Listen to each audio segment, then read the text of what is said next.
Pangalan ay Cesar P. Gamboa. Isa po akong pastor, missionary, na ngayon po ay nakabase ako sa Antipolo, Rizal Province. So ako yung pinakamalayo at kilala ako ng mga close sa akin bilang Kuya Boji. B na baboy. O-J-I-E. At sa biyaya ng Panginoon, aming naitatag ang Boji Missions Journey Incorporated noong 2010 na ang layunin ay magbigay ng libreng consultation at advice sa mission and evangelism. At ang ibig sabihin po ng Boji ay hindi siya basta pangalan, kundi may ibig sabihin po yun na because of Jesus, I'll evangelize. Kaya hanggang sa providensya ng Panginoon, ako po ay nakarating dito at merong mga nakapartner dito na kagaya nila Pastor Ruel, Pastor Lawrence, mga kapatiran natin mula sa PAMI na merong iisa ring adhikain para sa Great Commission at kapwa na mapalakas natin ang isa't isa at mai-prepare ang isa't isa sa training para mapatatag tayong lahat at manatili tayong matatag hanggang wakas. Kanina po, mayroon tayong pinaliwanag sa atin kung ano ang clarity ng gospel at yung sumunod ay basahin naman natin ito, isabuhay natin ito at seryosohin natin itong i-apply sa ating buhay. Ngayon naman po, ang pag-uusapin natin ay tungkol sa para naman tayo ma-encourage at mapalakas tayong lahat. Since kanina, about the gospel, about kung saan papaano natin ito i-apply, ngayon naman, paglabas natin dito mamaya, ay mapatatag tayo sa biyaya ng Panginoon sa aking istorya. Di ba? Sa isang kwento about sa mga magigiting na mananampalataya at mga servant ng Diyos, ay tayo ay maging kakuhanan natin ito ng inspiration. Hindi naman sa sinasabi nating idolin natin itong mga ito. Kundi sabi rin naman, kagaya ni Paul sa 1 Corinthians 11 verse 1, na imitate me, kagaya ng pag-imitate ko sa Panginoon. Ha? Kaya meron tayo namang lahat na kung saan ang bawat isa ay meron pinagkukunan ng inspiration na isang great man of faith. Ang bawat isa. Ako din po merong ganon. At sa paglalakbay ko po sa ministry ay ako po ay nakapaglakbay na sa mahigit 200 na churches, denomination, organization, seminaries sa loob ng 23 years at nakita ko na marami pa tayong dapat i-reach out. Nakita po na ang ating mga pinag-aaralan ay kulang na kulang pa ang buong buhay natin para alamin ang pagkakaunawa sa Diyos. Pero sabi sa atin ng Panginoon, tayo naman ay mag-aral about the knowledge of Christ. Different people, ang aking nakasalamuha, na-experience ko rin na rin sa ministry ang the good, the bad, and the ugly. Namit ko rin ang maraming mga pastor.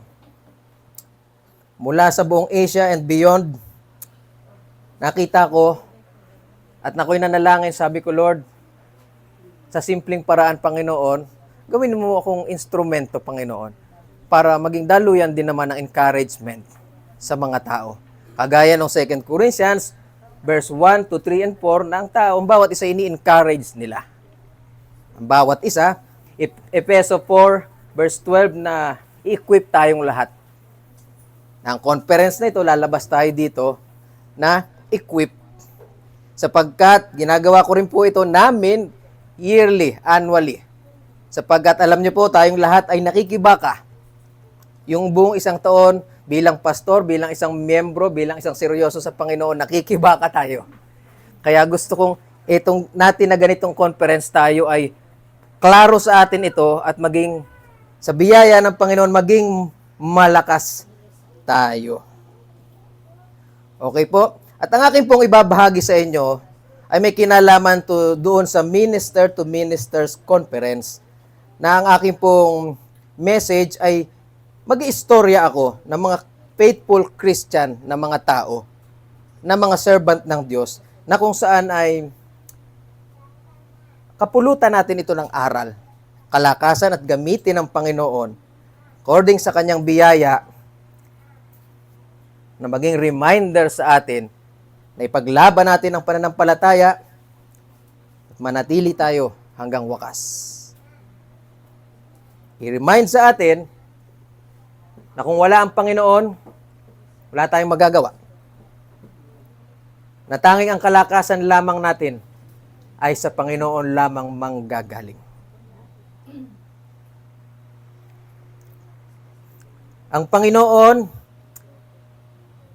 ay hindi lang basta Panginoon, tagapagligtas, at kung ang pag-uusapan ay to convey the message, para dalhin ang message na kailangan para i-honor, i-glorify ang Panginoon, Jesus Christ is the master storyteller.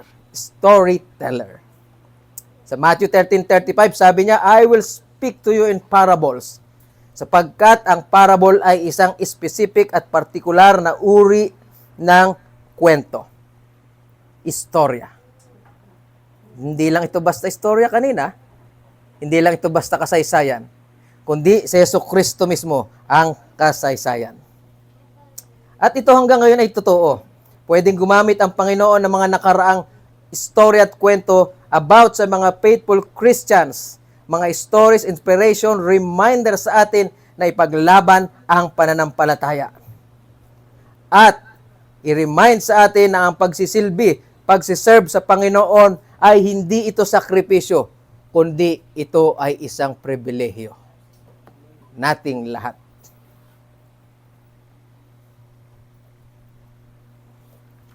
It has been granted not only to believe in Him, in Christ, but to suffer for His sake. Di lang basta tayo binigyan ng karangyaan para paniwalaan siya, panampalatayaan siya, kundi samahan siya sa paghihirap at pagdurusa. At yung pagdurusa ngayon, pag sumama tayo ron, naandun yung kalayaan at naandun ang kagalakan. So that's why nandito po ako ngayon para encourage kayo at sa biyaya ng Panginoon, ma-prepare tayong lahat, i-empower tayo sa ministry. Kung kaya't ito yung topic na nakaka-equip. Dito, ang aking istorya ay kapulutan natin ng inspiration. Serve. As a reminder that God is faithful. Magbibigay po ako ng kaunting mga data muna. Kasi sa aking paglalakbay, nakita ko na bihira ring pag-usapan na ang mga pastor din ay nadi-discourage din. Minsan ayaw nilang pag-usapan, minsan. Kasi baka nga, masabihan na, ito naman pastor pa naman, may ganyan. May hina pa lang pananampalataya nito at nalulungkot at nadi-discourage. At parang, pero hindi ganon. Ang Kristyanismo po ay kailangan malaman natin na tayo ay weak at mahina, kung kaya't ang kalakasan ng Panginoon ay sapat at perpekto para sa mahihina. Yan ang pundasyon ng Kristyanismo. So, dito po, parang, kayo po, kaya rin ako narito, mahal ko kayo. I care for you. Kung paano ang Panginoon ay nag-care sa akin as sinustain ako sa mahabang panahon. At may kinalaman dito ito sa, kaya gusto kong mapalakas kayong lahat. Ang ganitong oras ay medyo challenging para sa preacher. Yung alauna. At kung ako'y makakita ng inaantok, okay lang naman. One time, habang ako'y nagpipreach, merong mismong sa katapat ko mga tulog. Ay, sabi nung nasa likod, gisingin mo. Itulak mo at nakakaya. Sabi ko, wag. Wag. Hayaan mo silang matulog. Bakit po? Mag-preach man ako ng gising sila, umakatulog sila, salamat sa Panginoon.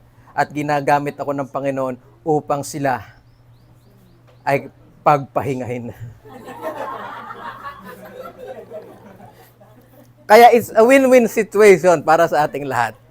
Pero hindi ko sinasabing kayo matutulog mamaya. According to Pastoral Care Incorporated, ibigay ko kayo ng statistics, ha? Ine-estimate daw po na 15,000 na churches daw po ang magko-close pagkatapos ng 2025. So nakita nyo kung gaano ka-challenging yun? Napakarami din daw po ng mga pastor na may multiple na napakaraming trabaho in order to sustain yung ministry. Marami tayong binabayaran. Yan ang reality. Pero salamat ang Panginoon. He is Jehovah Jireh. Dumarami din daw po ang mga simbahan na nawawalan ng pastor. Ang iba'y walang pastor. Okay? 38% daw po ng mga pastor, mga leader, so hindi lang po ito pang pastor, pang sa ating lahat kasi nararanasan natin ito, ay nag-iisip na mag-quit sa ministry, yung 38%.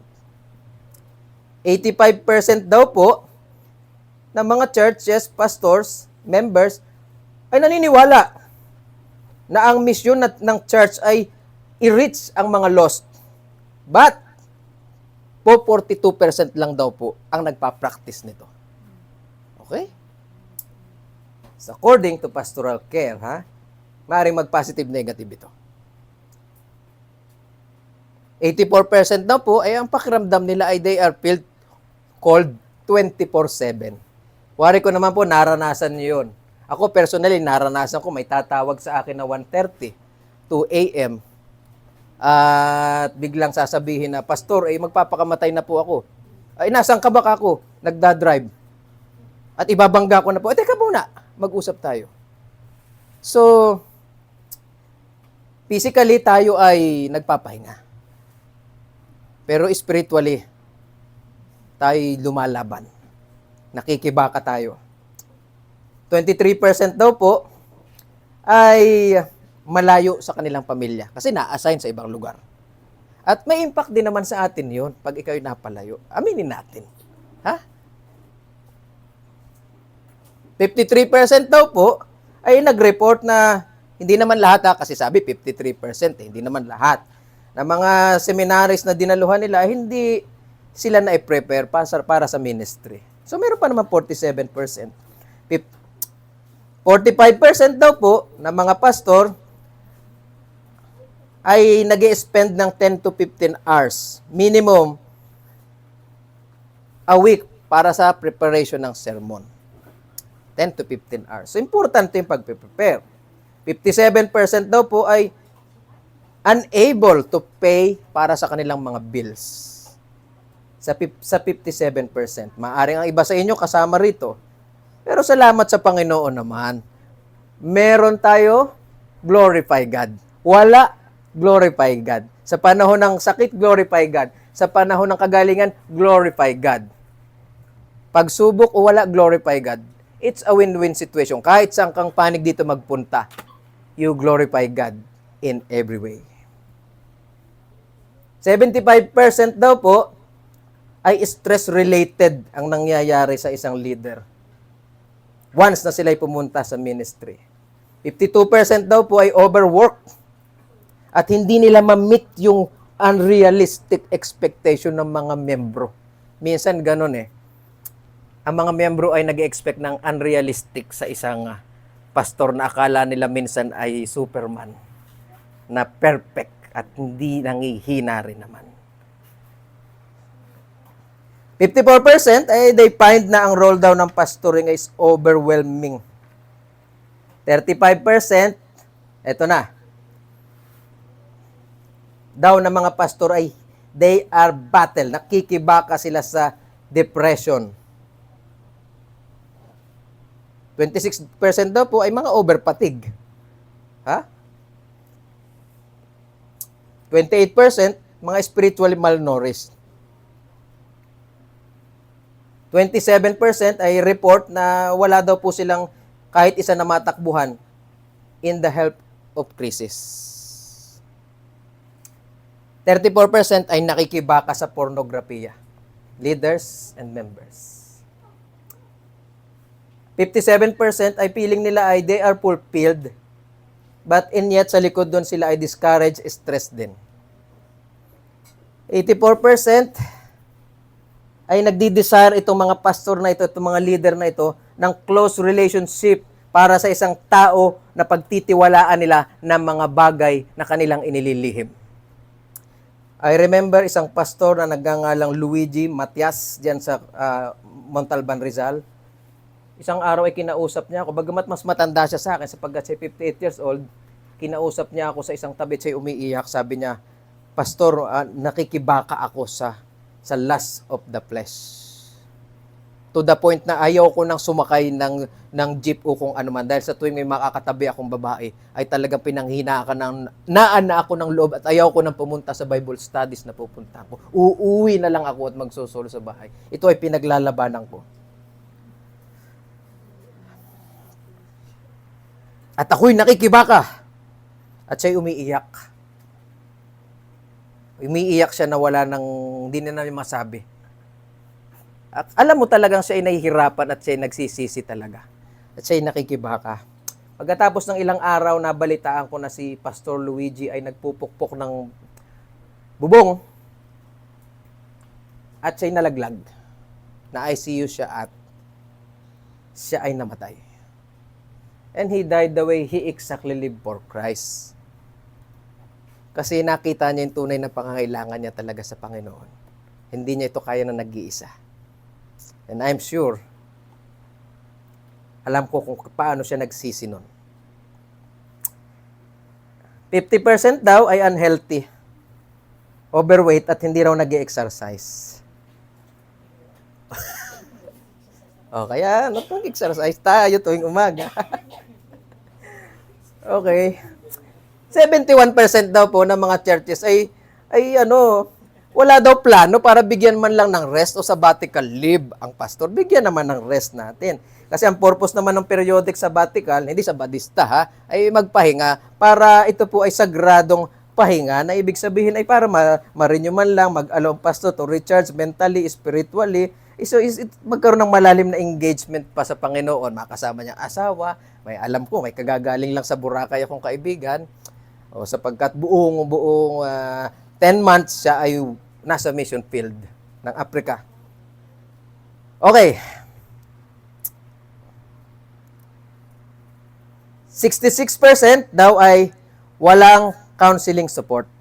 35 to 40% ay umaalis ng ministry pagkatapos ng 5 years.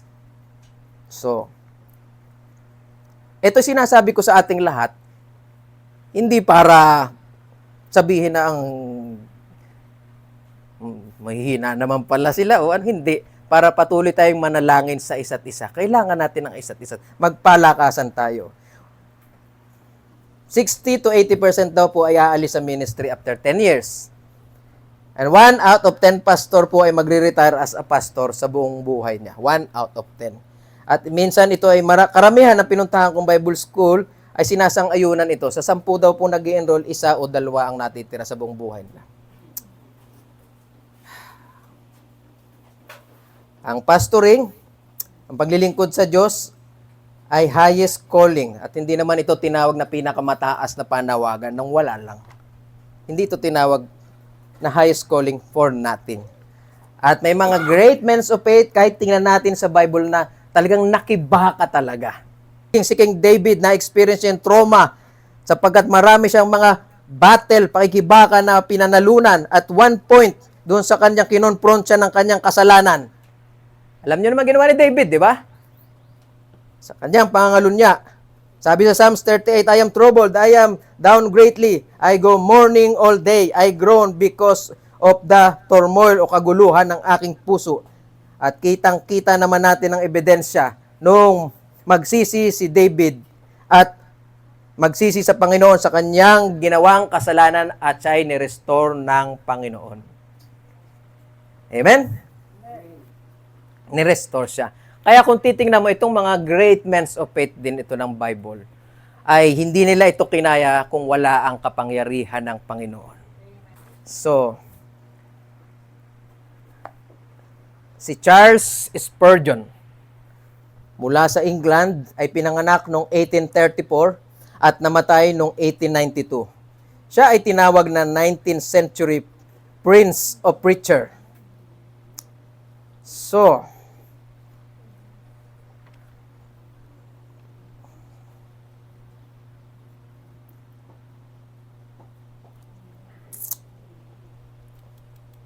at the age of 19 years old, siya ay batang pastor. At the age of 19 years old, siya ay nagpipreach na sa 10,000 katao. Kakaunti pa naman ang tao ng 18th century. Imagine nyo that time. Ay, hindi lang ito mega church. Ang dami nun. At sa age of 19, kaya ini-encourage ko kayo, yung mga bata-bata dito, teenager, mag-umpisa na kayo maglingkod sa Panginoon sa murang edad. Ha? Magsimula na kayo mag-umpisa sa Panginoon. Little by little, tutulungan kayo ng Panginoon. Hindi niya kayo bibiglain. Ha? Oo. At the age of 24, siya ay naging pinaka-popular ng preacher ng kanyang panahon. So, ibig sabihin, sikat siya sa buong mundo. Imagine that. Eh, nung 18th century, magsasalita ka sa 10,000 katao. Hindi pa naiimbento ang mikropono. So, imagine that. Ibig sabihin, talagang ganun ka-passionate siya. Talagang sisigaw ka. Hihiyaw ka talaga. At the age of 19 years old. Kaya talagang yung kaseryosohan at yung burden at yung bigat ng panawagan nandun eh. So sana ma-challenge tayo dito. At the age of 24, 6,000 people ang pumupunta sa kanya para mag-preach. At yung libo-libo ay sinasarahan na. At yung mga nasarahan sa labas, kahit na umuulan ng snow, ay handang mag-antay para marinig ang salita ng Panginoon. Imagine that. Isipin nyo yun. Tayo wala pang snow. Init lang naman. Init lang naman. Pero imagine mo that time na ang tao ay pupunta hindi upang marinig ang salita ng Panginoon. Di po ba? Ang tao excited na excited. So, and for more than 30 plus years, nagpastor siya sa same church. Pagka kayo nakapunta ng England, daanan ninyo itong Metropolitan Tabernacle Church at nakatayo pa rin ito hanggang ngayon. Testamento ito ng katapatan ng Panginoon sa kanyang hinirang. At mula ngayon, 100 plus years nang nakaraan, ang kanyang istorya, bagamat siya'y patay na, ito ay nagmentor sa mga pusong uhaw para sa Panginoon. Maging sa akin. 63 volumes ng sermon ang pinablish sa London. Bagamat hindi siya nag-Bible school. Hindi ko naman sinasabing huwag kayong lahat mag-Bible school din. Kung mayroong pagkakataon, mag-aral kayo, di ba? Wag niyo sabihin sa akin, ay bakit yung katabi ng Panginoon, hindi naman nag-Bible school yun, haligtas, di ba? Hindi naman tinanong ang mga doktrina. Eh sapagkat nung panahong yun, maiksi na yung panahon at mamatay na siya. Dadalhin na siya sa paraiso. Same grace yun, dito rin. Pero tayo naman, buhay tayo ngayon at mayroon tayong panahon. At kung may panahon tayo, mag-aaral tayo sa Panginoon. Tayong lahat ay mag-aral ng theology. Ano yung theology? Pag-aaral sa Panginoon. Sa lahat ay dapat tayong maging theologian na inaaral talaga ang Panginoon. Okay? Maliwanag po sa ating lahat yun. Siya rin ay nagsabi na tayo ay mahina, pero ang Diyos ang ating kalakasan. At dahil siya ay matapang na pinangangaral ang salita ng Diyos, marami siyang nakaaway. Umunti ang kanyang kaibigan. Iniwan din siya ng Baptist Union. Hanggang isang araw, unti-unti nang nagsuffer ng depression ang batang pastor na ito. Hindi biro ang depression. Ang depression po yung pinakamababang antas ng iyong lahat mababa na. Wala nang maitaas, wala ka ng motivation, wala ka ng gana sa lahat. Ang pakiramdam mo sa labas kahit may colorful ay black and white. At sinabi niya sa congregation, uuwi muna ako sa pagkakot ako'y nade-depress, hindi ko kayang mag-preach. Imagine that. Kahit yung Prince of Preacher, nasasabi niyang seryoso na, hindi ko pala kayang mag-preach, ako nade-depress, ako'y magpapahinga muna. At sinabi niya yon, pumunta siya sa Essex, sa isang maliit na town. At doon, naki-attend siya ng isang maliit na church. Naki-attend siya. Kasi sapagkat doon naman siya nag-aral bilang maliit eh. Parang ganyan, mga bata, nag-Sunday school. Naki-attend siya, nandun siya sa pinakahuli. At alam nyo ba, doon sa preaching, matindi yung preacher. Talagang pagka nag-preach, parang kumikidlat, kumukulog. At talagang punong-puno ng kapangyarihan. At talagang si Spurgeon ay lumakas sa kanyang narinig mula sa purong salita ng Panginoon. Ngayon, ang tanong ay ito. Ano yung pinreach ng preacher? Alam nyo ba, ang laman ng pinreach ng preacher na pinakinggan ni Charles Spurgeon ay kinuha niya sa sermon ni Charles Spurgeon.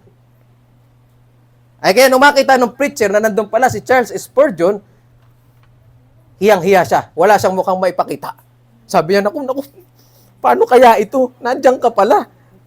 Naku, kinopya ko lang yung yung iyong sermon. Nagpakatotoo naman tayo. Minsan nangopya tayo ng mga sermon. Nahiya nga siya. Alam niyo, nangyari lumapit si Charles Spurgeon at umiiyak. Naku, salamat naman dahil sa sermon mo. Sa sermon mo ay ako'y lumakas at ako'y na-encourage at ito'y nangusap sa akin na ako'y tinawag ng Panginoon at ako'y pinatawad ng Panginoon at siya ang nagpapalakas sa akin at babalik na ulit ako para mag-preach. Sabi ng preacher, ay nakakahiya kasi sa iyong sermon yan. Hindi, wala akong pakialam kung sa akin yan kasi ginamit lang din ako ng Panginoon para diyan. Mismong sa akin, ginamit din ito ng Panginoon. So nakita ninyo kung paanong itong mga ito ay inamin nila yung kanilang kahinaan para makuha nila ang kalakasan sa Panginoon. Amen? Okay. Mabuti at wala pang natutulog. So far, so good. Kaya nasabi ni Hudson Taylor na ang lahat daw po ng mga giant at higante sa pananampalataya ay yung mga taong sumandal sa Panginoon sapagkat alam nilang ang kalakasan lamang ay kay Kristo lamang matatagpuan. Merong teenager na nagngangalang Eric Alexander na estudyante ng Bible School doon sa Glasgow, England. At nung mag-preach ang doktor na ito, 2,000 nang umattend. At itong batang itong mag-aaral ng Bible School ay fascinated. May strong siyang interest. Bakit nakikinig siya talaga sa salita ng Panginoon. At pagkatapos niya makinig, jumpak talaga. At itong pastor na ito na ginamit ng Panginoon na si Lloyd Jones ay naandun sa tabi ng pinto at kinakamayan ang bawat lumalabas na nakinig. Curious ang batang si Eric Alexander. Ano kayang sinasabi nito? One, after two, after another, may sinasabi sa kanya ang pastor. At siya'y bumaba, ano kaya ang sinasabi nito sa mga tao bago umalis? Kinakamayan, di ba? Ano kaya din? Interesado kayo? Oh, kamay. One after another, kamay. Lumapit ang batang Bible School student. Ano kayang meron doon sa sinasabi? Parang nakikichismis. Ano kayang meron? One after another. Alam mo sinasabi? 2 word lang. Keep on. Keep on. Keep on. Keep on. Keep on. Sa Tagalog, magpatuloy ka. Sa Bisaya, padayon la. Padagos ka. Padagos ka. Sa isip-isip ng batang Bible School student. Ito lang palang maririnig ko. Keep on lang pala. Keep on. Ito lang din palang maririnig nyo ngayon. Padagos ka. Padagos ka. At tinanong niya ang pastor, bakit po pastor, yan lang ang sinasabi mo? Sapagkat, sumagot ang pastor, ang ating ministry at ang ating Christianity ay hindi sprint o yung pabilisan sa maiksing panahon. Ang Christianity natin ay patatagan hanggang sa huli. Kung kaya't sinabi sa atin, sabi ni Paul, I press on para makuha ko yung premyo. I press on. Sabi sa Bible, kung sino man ang magtiis hanggang wakas, ay siya'y maliligtas. Palakpakan natin ang Panginoon sa kanyang salita.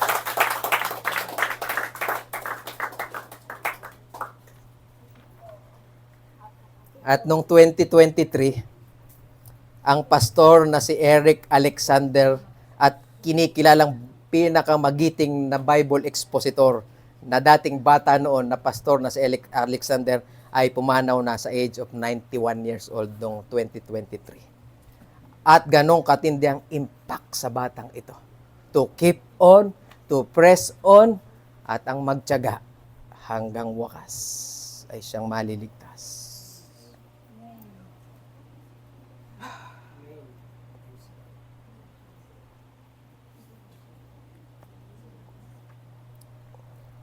Padagos ka. Padagos ka. Padayon lang. Keep on. Keep on. Keep on. You discourage. Keep on. Keep on. Maliwanag sa ating lahat to, ha? Maliwanag. O, kaya dapat maging masaya kayo. Kasi the more na you keep on, alam mong kapangkat natin tayo sa ang Panginoon at ang mga sumunod sa Kanya na kasama ng Panginoon. Ibig sabihin, tayo kasama rin sa pagdurusa. Keep on.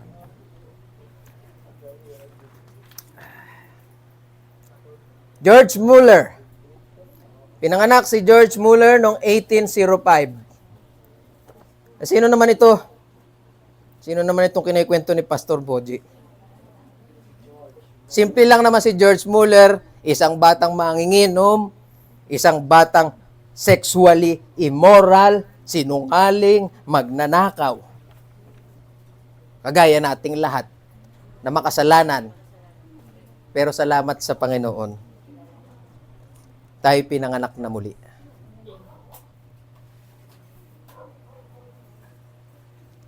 Itong kagaya ni George Mueller, he deserved talaga na mayroon siyang spiritual death. At naintindihan niya paglipas ng panahon na mayroong separation from God forever ang kagayan niya. Nakita niya ang tunay na pangailangan sa Panginoon. And yet, sa dakilang pag-ibig ng Panginoon at binuksan ng Panginoon ang kanyang mata, na kagaya ni Lydia, siya ay ginamit ng Panginoon.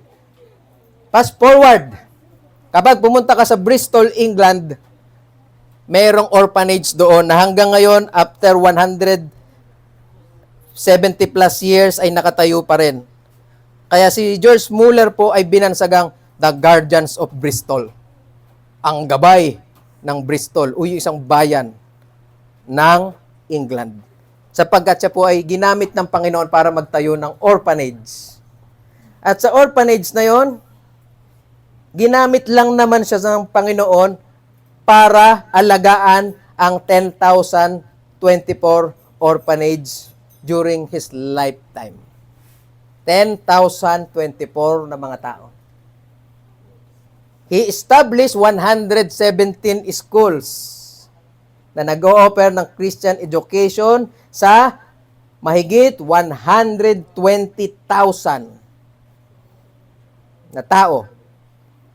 Nag-produce siya ng 111 million tracts, gospel tracts. Nagbigay siya ng 250,000 na Bible. Tumulong siya sa 163 missionaries. At siya'y nagpastor din sa membro ng 1,200 people. Estimated sa buong buhay niya ay nakagasto siya ng 180 million sa orphanage ang dumaan sa kamay ni George Mueller. Na-converted ito ngayon ng 10.2 billion pesos nung kanyang kapanahunan. At ang nakaka-amaze at mangha sa ginawa ng Panginoon sa kanya ay si George Mueller po ay hindi nagsulisit. May gift of prayer na binigay sa kanyang Panginoon. Hindi siya nagsulisit, hindi siya humingi. Kaya pagpupunta ka ron sa Bristol, England, nakatayo pa rin yun. Yun ay testament ng katapatan ng Panginoon. Hanggang ngayon, naandun pa rin yun. Amazing. Doon sa kanyang kapanahon, may mga time na wala nang makain ng mga bata. At may mga karitela ng gatas minsan na mismong doon nasisiraan ng gulong sa tapat ng orphanage at sasabihin sa kanya, baka mapanis ito, sa inyo na lang. Ganon gumagawa ang Panginoon. At nagpo-provide ang Panginoon. At talagang may kumakatok doon. Baka mapanis ang tinapay namin bukas, sa inyo na lang. So, through prayer, kasi may gift of prayer ang Panginoon na binigay dito. Ito ay bunga ng provision ng Diyos.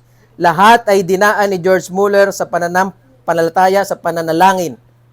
Okay, ganun lang naman siya kasimple. But wait, there's more.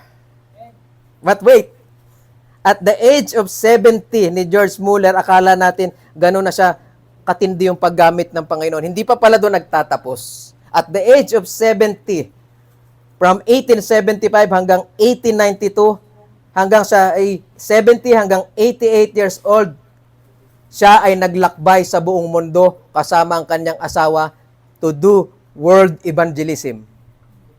Matanda na siya noon. Imagine that, ang 70 years old hanggang 88, to do world evangelism sa 42 countries sa span ng 18 years. Ang nakakamangha ron nung kanyang panahon, hindi pa usong eroplano. Naglalakbay ng taon at buwan sa dalampasigan bago makarating.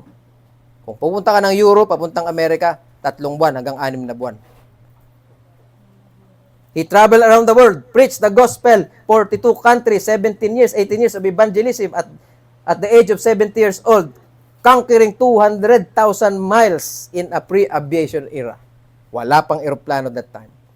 At nung nakabalik na siya sa orphanage, sapagkat ito ay pinagkatiwala muna niya sa kanyang son-in-law, pagdating niya sa orphanage, at the age of 88 to 92 years old, balik siya sa orphanage, matanda na siya, bahagya na siyang makakilos sapagkat 90 plus na. At sabi sa kanya nung kanyang son-in-law, Tatay, nahihirapan na siya magbihis eh. Mukhang kailangan mo na ng helper. Di ba?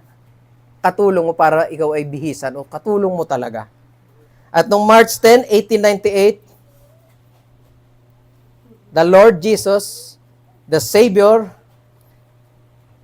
at ang great helper ni George Mueller ay totoo na talaga siyang tinulungan at namatay na siya.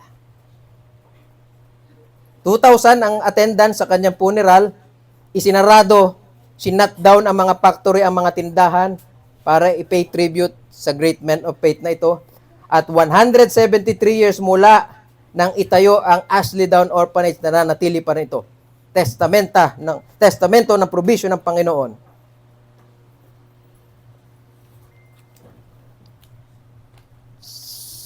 Ni-imagine ko, sarap balikan ang ganong panahon.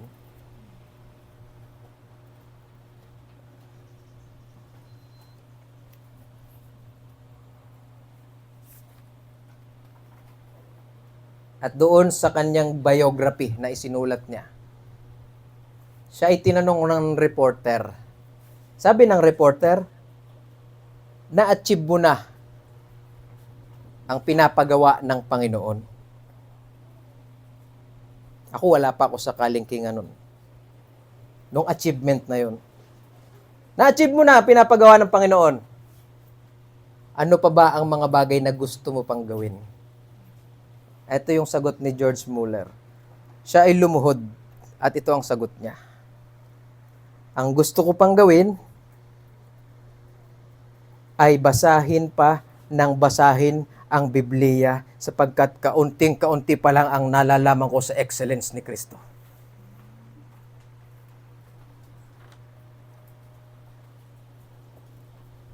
Imagine that. Mismo itong ginamit ng Panginoong ito, nagsasabing kulang na pa rin. Ay tayo nga, minsan hindi natin magalaw kahit pabalat nito. Tapos bigla nating sasabihin, kilala na agad natin ang Panginoon. Isang rebuke para sa ating lahat. At sa kanyang lifetime, sinulat niya sa kanyang biography, diary, na binasa pala niya ang Bible ng mahigit 200 times. At pagbabasang yon ng 200 times, kadalasan doon ay siya ay nakaluhod. What a humble man of God. Nakala natin itong taong ito ay alam na niya ang lahat. Pero ito pala ay magsasabing, gustong gusto ko pa rin malaman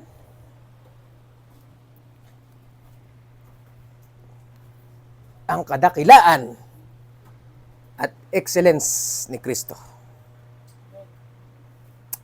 Sana may inspire kayo ron. Mahalin natin ang Bible. Meron akong Bible dito. Mahal na mahal ko ito. At ito ay noong 1985 pa. Napapunta sa nanay ko, sa lola ko. Ngayon, nasa Gloria na sila. Nasa akin naman na ngayon. At ito ay mahal na mahal ko. At mula Genesis to Revelation, hindi mauubos ang pagpiga natin sa bukal ng awa at biyaya ng Panginoon dito.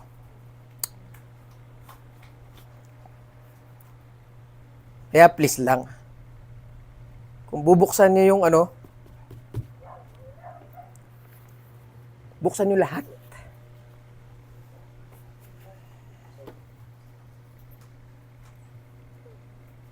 Marami pa tayong pag-aaralan dito.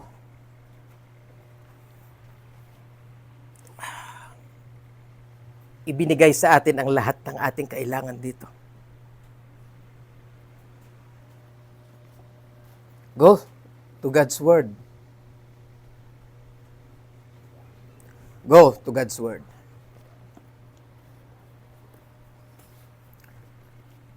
At sabi ko noon sa congregation, sa asawa ko,